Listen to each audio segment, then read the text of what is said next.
మంత్రి గారు చెప్పిందని నో డిస్కషన్. హైటెక్ సిటీ ఎవరు లీజ్ వినండి వినండి, ఇప్పుడు మంత్రి గారు చెప్పిన దాని మీద మీకు ఏదైనా క్లారిటీ కావాలంటే అడగండి.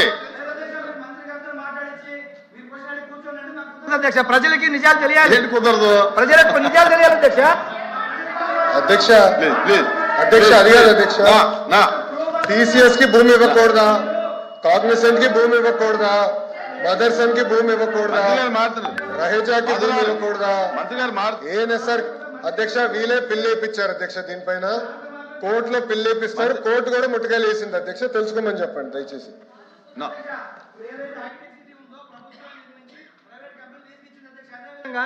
ఇప్పుడు అధ్యక్ష మేము గూగుల్ మేము తీసుకొచ్చిన డేటా సెంటర్ ని వాళ్ళు కూడా దాన్ని అరే ఇది డిస్కషన్ కాదండి, చూడండి. క్వశ్చన్ వేరు ఇది వేరు. నా please please please conclude.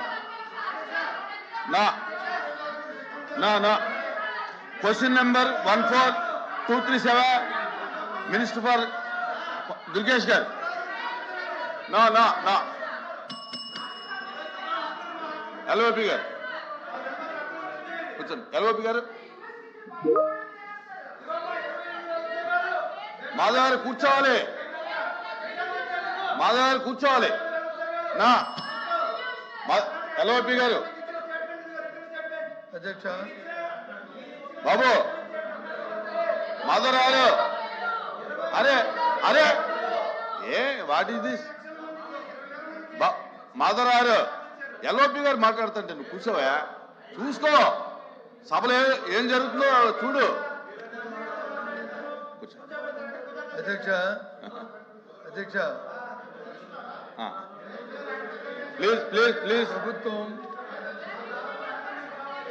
Please please అమ్మా అమ్మా అమ్మా ఓకే ప్లీజ్. ఏంటమ్మా ఏంటిది? ప్లీజ్ ప్లీజ్ మాధవ్ గారు, కూర్చో మాధవ్ గారు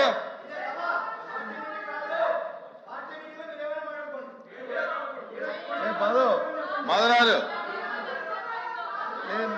అమ్మా అమ్మా అమ్మా కూర్చోండి. విప్పు గారు కూర్చోండి, విప్పు గారు కూర్చోండి. Please please please. అధ్యక్ష ఇది మొదటి ప్రశ్న.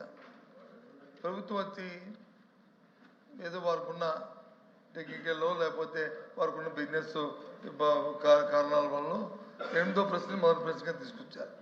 మన సాంప్రదాయం ప్రకారం మొదటి ప్రశ్నకి సభ్యుడు ఎవరైతే చేశారో వాళ్ళు, సెకండ్ సెక్రటరీ వాళ్ళందరూ అడిగిన తర్వాత అప్పుడు మీరు తీస్తారు. ఫస్ట్ సెక్రటరీ ఇంకా మాట్లాడుతున్నాడు, సెకండ్ సెక్రటరీ ఇంకా ఉన్నారు. వారు ఇద్దరు అయిన తర్వాత దాన్ని అప్పుడు చెప్పారండి. ఇంకా సబ్జెక్ట్లోకి పోతే మంత్రి గారు చెప్పారు ఏమని, రియల్ ఎస్టేట్ కంపెనీ కూడా 99 పైసలకి ఇచ్చుకోవచ్చు ఇస్తున్నామని చెప్పారు. మా సభ్యుడు వచ్చి అది రియల్ ఎస్టేట్ కంపెనీ ఏ రకంగా ఇస్తారని చెప్పి అడుగుతున్నాడు. దానికి వచ్చి మరి మీరు సెకండ్ క్వశ్చన్కి వెళ్ళిపోతుంది, అది ధర్మం కాదు కదా అధ్యక్ష. ఇప్పుడు క్వశ్చన్ కి రిలేటెడ్ గా అడగాలి తప్ప మొత్తం పరిశ్రమలు రాష్ట్రంలో జరుగుతున్నటువంటి వ్యవస్థ గురించి మాట్లాడితే అది కరెక్ట్ కాదు కదా.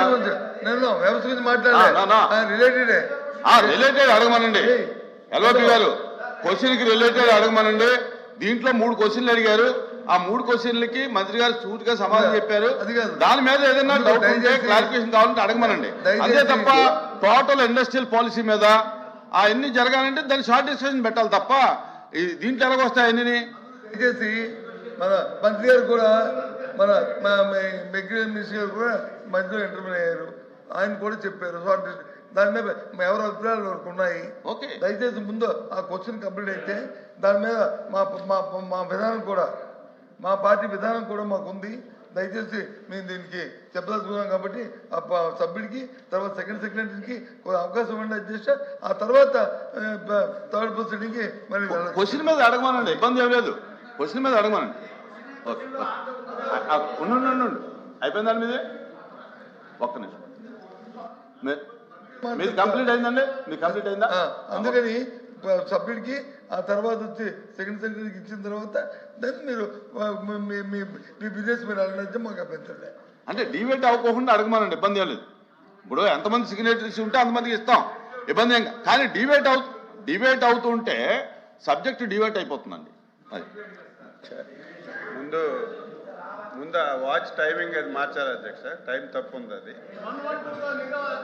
తర్వాత నిన్నైతే బిఎస్సీ ఇప్పుడు ఇక్కడ కూడా బిఎస్సీ జరుగుతుంది. అయితే నిన్నైతే బిఎస్సీలో ఒక డెసిషన్ తీసుకున్నాం అధ్యక్ష. క్వశ్చన్ అవర్ అనేది కంపల్సరీగా 1 అవర్లో కంప్లీట్ చేయాలి. 1 అవర్ తర్వాత డిముట్టిబుల్ ఆన్సర్ అని చెప్పి ఒక నిర్ణయం తీసుకుని అన్నప్పుడు అన్ని క్వశ్చన్స్ రావాలి అధ్యక్ష. అందరికీ క్వశ్చన్ డిస్కస్ రావాలని వచ్చినప్పుడు మీకు అడగొద్దని అనడం లేదు. సంబంధం లేనివి లేకపోతే మొత్తం అన్నీ కలిసి అడిగితే దానివల్ల సమయం కూడా వేస్ట్ అవుతుంది. ఎల్ఓపి గారు ఏంటంటే ఇది పెద్దరికం ఉపయోగించాలి. మీరు పెద్దవాళ్ళు పెద్దరికం ఉపయోగించి హౌస్ చక్కగా జరగడానికి అన్ని క్వశ్చన్స్ డిస్కస్ రావడానికి ఉపయోగించాలి. ఇప్పుడు ఇంత క్లారిటీగా మీరు అడిగిన క్వశ్చన్కి ఎంత క్లారిటీగా చెప్పారు.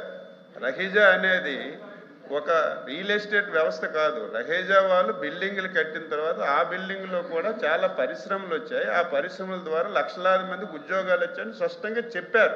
ప్రూవ్ అయింది హైదరాబాద్. అదే పద్ధతిలో విశాఖపట్నం కూడా చేస్తున్నారని చెప్తే మళ్ళీ డొంక తిరుగుడుగా రియల్ ఎస్టేట్కి ఇస్తున్నామని మంత్రి గారు చెప్పారు, ఒప్పుకుంటున్నారు. ఆ రకంగా మాట్లాడడం విధానం కాదు. ఏదైనా కొత్తగా అడగండి. మీరు మంత్రి గారు చెప్పారు 5 కంపెనీలు కానీ, లేదు 6వ కంపెనీకి ఇచ్చారు, ఈ కంపెనీకి ఇచ్చి మీరు చెప్పడం లేదు 99 పైసలని. అలాంటివి అడిగితే చెప్పడానికి సిద్ధంగా ఉన్నాం. కానీ సంబంధం లేని క్వశ్చన్స్ వేసి సమయం మీరు ఎంతమందిగానే ఇవ్వచ్చు. 10 గంటలు 1 గంట సేపు అయిన తర్వాత డిమిటివ్ ఆన్సర్ అని చెప్పకుండా అన్ని క్వశ్చన్స్ వచ్చినట్టుగా చేయమని మా విజ్ఞప్తి. మంత్రి గారు ఓకే, మాధవరారు సూట్ గా మీ డౌట్ ఏమైనా ఉంటే క్లారిటీ కావాలంటే అడగండి.